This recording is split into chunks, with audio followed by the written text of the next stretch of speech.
By Avi Selk reporter email bio follow September 25 at 1:12 p.m. Heidi Cruz stood frozen in the middle of the restaurant, hands clenched beneath her shawl, teeth bared in what might have started as a grin before it changed to something else. Senator Ted Cruz, R-Tex, had not yet removed his overcoat. He and his wife had not yet reached their table, which sat set and ready for them just a few paces away, a cream-cushioned booth, as reserved. But the Cruzes had not ordered all this chanting. "We believe survivors. We believe survivors," sang the crowd that had materialized around the couple. There were perhaps a dozen of them.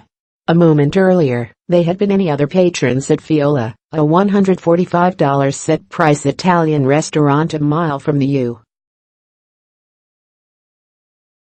U.S. Senate building. Now they were a Monday night flash mob with cell phone cameras. Sexual assault survivor questioned Cruz during disruption at fancy Washington, D.C. restaurant. Cruz ignores her. Number cancel Kavanaugh pic.twitter.com bbtqatque4h, smash racism DC, @smash racism, September 25, 2018 We believe survivors, the crowd kept singing, as Heidi Cruz continued to not grin. "Hee," said a woman behind one of the cameras. She stretched the syllable out, as if she had it on rack. "I'd love to talk to you about Brett Kavanaugh tonight." The woman was addressing the senator, not his wife. The two men are known to be old friends. More pertinent, Ted Cruz is a Republican on the Senate's Judiciary Committee, and Kavanaugh is a Supreme Court nominee whose confirmation process has been interrupted by allegations that he sexually assaulted one woman and engaged in sexual misconduct with another as a teenager. Lawyer Michael Avenatti has said he represents a third woman, but she has not yet come forward. The chanting never stopped. "We believe survivors." Organizers of this protest would later identify themselves as members of various left-wing organizations, a local anti-fascist group and a branch of the Democratic Socialists of America, among others. One of them told the Washington Post they had been tipped off to the Cruz's reservation that evening and sat covertly at Fiola's bar for more than an hour to await his arrival. Ted Cruz didn't want to talk about Kavanaugh with a dozen strangers in the middle of a restaurant. Heidi Cruz eventually unfroze and slid into the booth. "I'd love to know what your vote is going to be tonight," the woman pressed. "I know that you're very close friends with Mr. Kavanaugh. Do you believe in survivors, sir?" The camera frame suddenly jostled. "Please don't touch me," the woman said. Bookstore owner defends calling police on woman who told Steve Bannon he was a piece of trash. The restaurant staff stared from the perimeter of the crowd, unwilling and perhaps unable to interfere with the escalating spectacle. "We're not trained to deal with this," Fiola's co-owner, Maria Trabacchi, later told the Post. "How do you deal with things like this? It's crazy times." Trabacchi was aware that flash protests such as this have beset the hospitality industry for months. Trump's press secretary, Sarah Huckabee Sanders, was refused a table at a tiny restaurant in rural Virginia. Florida Governor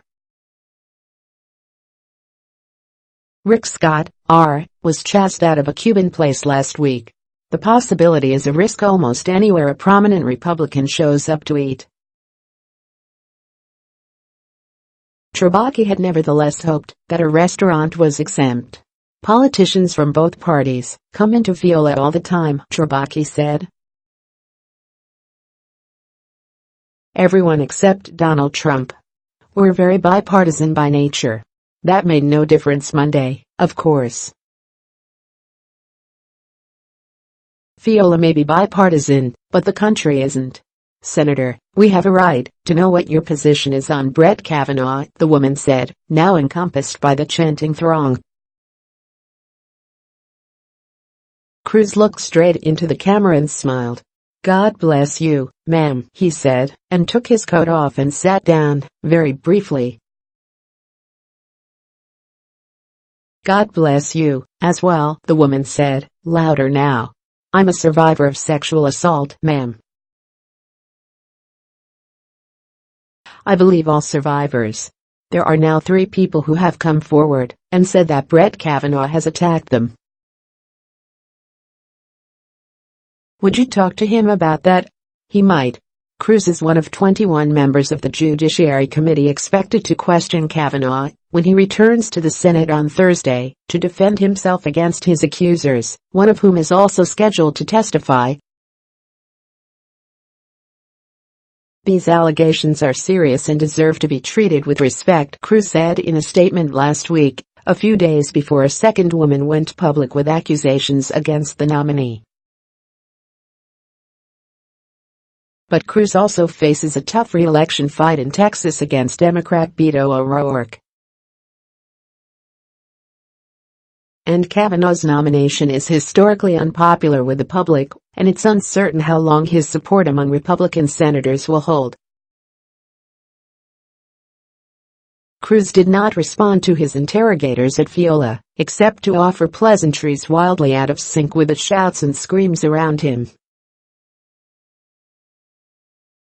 We would like to leave in private, he said as he stood up from the table. Excuse me. Beto looks way hotter than you do, someone shouted. Another raised a middle finger as the couple shuffled past. O'Rourke condemned the protest the next morning. Not right that Senator Cruz and his wife Heidi were surrounded and forced to leave a restaurant last night because of protesters. The Cruz family should be treated with respect. Beto O'Rourke, at Betterwork, September 25, 2018. God bless, Cruz told the crowd again. Can you let my wife through? Questions followed them, mostly indistinguishable beneath the chants. White-jacketed staff remained standing, motionless, as the Cruzes were slowly pursued to the door. A manager had already called the police by then, Trabacchi told the Post. Other than that, all they could do was hope the scene did not turn violent.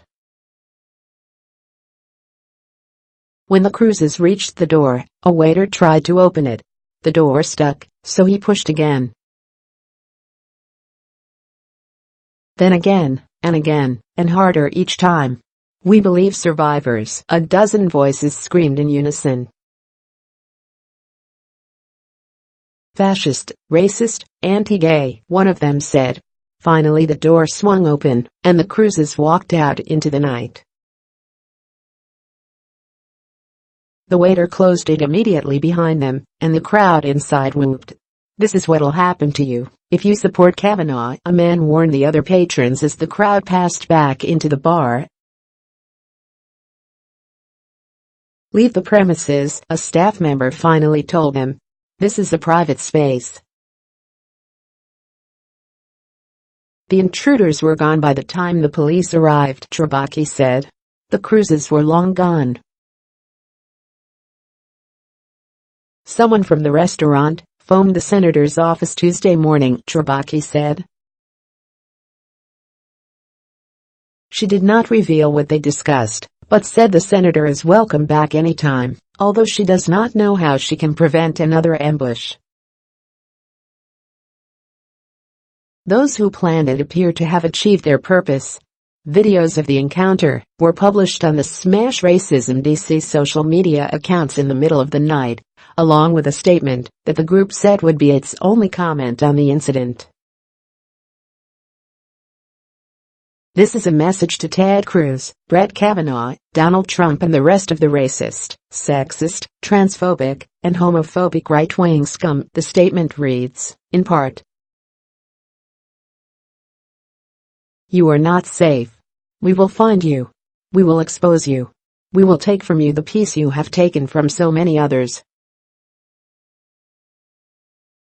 Read more. Red Tide Rick has got to go. Protesters run Florida governor out of campaign rally. Squeal and cluck your hooves. Watch leftists confront the right-wing Proud Boys in an L. Abar, the owner of the Red Hen, explains why she asked Sarah Huckabee Sanders to leave.